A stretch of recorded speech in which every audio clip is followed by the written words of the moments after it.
Morning friends, आज का जो हमारा टॉपिक है वह साइकिल ऑफ रेफ्रिजरेशन या फिर रिवर्स्ड कार्नोट साइकिल। इसे हम रिवर्स्ड कार्नोट साइकिल भी बोल सकते हैं। तो सबसे पहले हम पीवी डायग्राम और टीएस डायग्राम देख लेते हैं क्या होता है।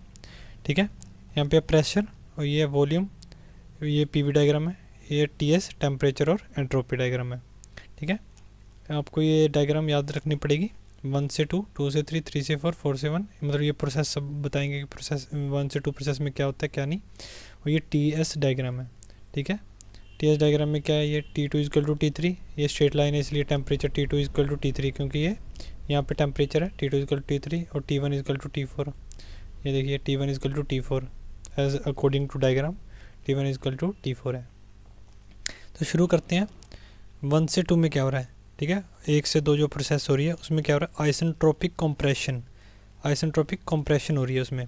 ठीक है, हमने ये प्रीवियस वीडियो थी जो अगर आपने नहीं देखी तो प्रीवियस वीडियो देख सकते हैं। उसमें क्या होता है आपको सब कुछ बताया गया है कि पहले क्या होती है, कंप्रेशन होती है, फिर कंप्रेस होगी एयर, एयर का टेम्परेचर इंक्रीज़ हो गया, प्रेशर इंक्रीज़ हो गया। ठीक है, उसके बाद उसको किस में हीट एक्सचेंज, उसके बाद उसको हीट एक्सचेंजर में डालेंगे। ठीक है, उसमें क्या होगा, उसका टेम्परेचर डाउन होगा। टेम्परेचर डाउन होने के बाद उसको क्या करेंगे हम, टेम्परेचर डाउन होने के बाद उसको हम एक्सपेंड करेंगे। पहले जब कंप्रेस करें उसके बाद उसको एक्सपेंड करना पड़ेगा, एक्सपेंड करेंगे, फिर जहाँ पे हमें जरूरत है उसको हम वहाँ पे पहुँचा देंगे। तो ये यहाँ पे क्या आइसेंट्रोपिक कंप्रेशन हो रही है, यानी कि कंप्रेस हो रही है एयर। ठीक है, 1 से 2 जब एयर कंप्रेस होगी तो कंप्रेस होकर उसका प्रेशर जो इंक्रीज़ होगा, इसलिए प्रेशर इंक्रीज़ हो रहा है 1 से 2 से। यहाँ पे ये देखिए प्रेशर, ये 2 वाला, ये 1 से 2 प्रेशर इंक्रीज़ हो गया इसका जब एयर हुई कंप्रेस। ठीक है, कंप्रेस होने के बाद इसका टेम्परेचर भी इंक्रीज़ हो गया, 1 से 2 इसका टेम्परेचर भी इंक्रीज़ हो गया एयर का जब एयर हुई कंप्रेस। आइसेंट्रोपिक कंप्रेशन है। ठीक है, ये एक एडियाबैटिक प्रोसेस है जिसमें कि नो हीट इज़ ऑब्जर्व्ड और रिजेक्टेड, कोई हीट इसमें एब्जॉर्ब और रिजेक्टेड नहीं हुई। एक एडियाबैटिक प्रोसेस है और इसमें एंट्रोपी है कांस्टेंट। ये देखिए एंट्रोपी एस एंट्रोपी है, S1 equal to S2, entropy है इसमें कांस्टेंट, यानी कि एंट्रोपी में कोई चेंज नहीं आया।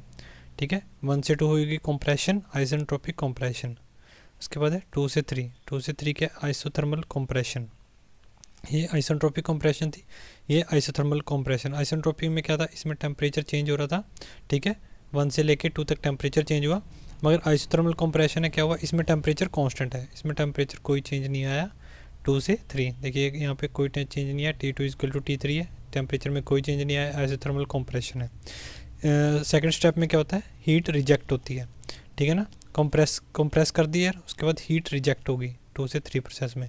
ठीक है ना, हीट रिजेक्ट के लिए क्या होगा, क्यों हीट 2 से 3, 2 से 3 रिजेक्ट हुई, यानी कि ये देखिए 2 से 3 हीट रिजेक्ट हुई। T3 देखिए, अब T3 भी लिख सकते हैं, T2 भी लिख सकते हैं, क्योंकि T2 इक्वल टू T3 है। T3 S2 minus S3। ठीक है, S2 माइनस S3, S2 ये वाला ज़्यादा होगा S2 और ये कम होगा, इसलिए S2 माइनस S3। और यहाँ पे भी अगर T2 ले रहे हो तो S2 माइनस S3। ठीक है, ये हो गई हमारी हीट रिजेक्टेड। उसके बाद 3 से 4 क्या हुआ, फिर आइसेंट्रोपिक एक्सपेंशन हुई। ठीक है, एक बार कंप्रेस हो गई, उसके बाद एक्सपेंड भी करनी है उसको। ठीक है, आइसेंट्रोपिक एक्सपेंशन हुई, इसमें क्या हुआ, वॉल्यूम इंक्रीज़ हो गया। ठीक है, आइसेंट्रोपिक एक्सपेंशन में ये देखिए यहाँ पे 3 से 4, ये देखिए 3 से 4, ये 3 की लाइन इधर है, ये 3 की, अगर आप इसका ग्राफ प्लॉट करोगे, और ये 4 के लिए देखिए इधर। ठीक है, इसका वॉल्यूम थोड़ा सा इंक्रीज़ हुआ, इसमें हुआ आइसेंट्रोपिक एक्सपेंशन में 3 to 4, 4 to 1, फिर से क्या हुआ, आइसोथर्मल एक्सपेंशन। ठीक है, आइसोथर्मल एक्सपेंशन, फिर 4 to 1, इसमें हुई हीट एब्जॉर्ब। जैसे इसमें हीट रिजेक्टेड थी, आइसोथर्मल कंप्रेशन था, इसमें भी आइसोथर्मल एक्सपेंशन हुई, हीट एब्जॉर्ब्ड हुई। अब हीट रिजेक्ट हुई, इसमें हीट एब्जॉर्ब होगी 4 से 1 में। ठीक है, हीट 4 to 1, इसमें क्या T4 S1 माइनस S4। ठीक है, ये T4 ठीक है, और S1 माइनस S4 लिख दिया हमने, S1 माइनस S4। इसको हम T4 की जगह T1 भी लिख सकते हैं, क्योंकि T1 इक्वल टू T4 है, इसलिए T1 भी लिख सकते हैं या फिर T4 भी लिख सकते हैं, दोनों इक्वल है। उसके बाद हमने इसका COP निकालना है। COP क्या होता है, heat absorbed upon work done, कितनी हीट एब्जॉर्ब की और कितना उसने वर्क डन किया। ठीक है, हमें पता है हीट एब्जॉर्ब्ड ये रही T4 S1। ठीक है, आप इसको T4 भी लिख सकते हैं या T1, हमने ये ले लिया T1 वाला।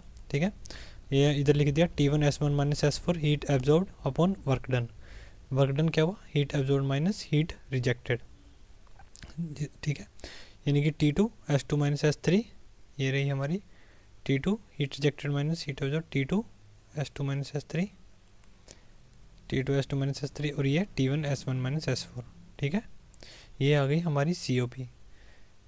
उसके बाद क्या S1 इजकल टू S2 है, हमें पता है, ये देखिए यहाँ पे S1 है जो S2 के बराबर है, इंट्रोपी यहाँ पे कांस्टेंट है 1 to 2 प्रोसेस में, S1 इजकल टू S2 लिख सकते हैं और S3 इजकल टू S4 के बराबर लिख सकते हैं हम।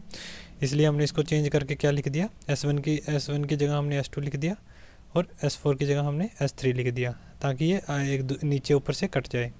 S2 माइनस S3 लिख दिया इधर, ये देखिए, और S2 माइनस S3 इधर है, इधर भी S2 माइनस S3 लिख दिया, S1 की जगह पे S2, S4 की जगह पे S3, S4 की जगह पे S3, ठीक है। ये कट गए सब नीचे से, ये कॉमन निकल गया, ये देखिए ये और ये कट गया जब हमने ये वैल्यू मतलब इसको चेंज किया, इंटरचेंज किया। तो ऊपर क्या रह गया, T1 upon T2 minus T1 रह गया सिर्फ, ठीक है। ये रह गया हमारे पास T1 upon T2 minus T1। ये आ गई हमारी COP of refrigerator, T1 upon T2 minus T1, और अगर पंप की निकालनी है तो T2 upon T2 minus T1, यहाँ पे T2 है ये, ठीक है। ये है T2 माइनस इरेज कर देते हैं इसको, T2 माइनस T1, ठीक है। ये आ गई हमारी COP ऑफ पंप की, COP of refrigerator. COP of pump किसके बराबर होती है, COP ऑफ रेफ्रिजरेटर प्लस 1 के बराबर भी COP ऑफ पंप होती है, ठीक है। ये आपको प्रीवियस वीडियो में बताया गया, ठीक है। ये था हमारा Carnot cycle, reversed Carnot cycle. इसके नेक्स्ट वाली वीडियो में हम इसके रिलेटेड न्यूमेरिकल सॉल्व करेंगे, जो भी इसके न्यूमेरिकल होंगे, ठीक है।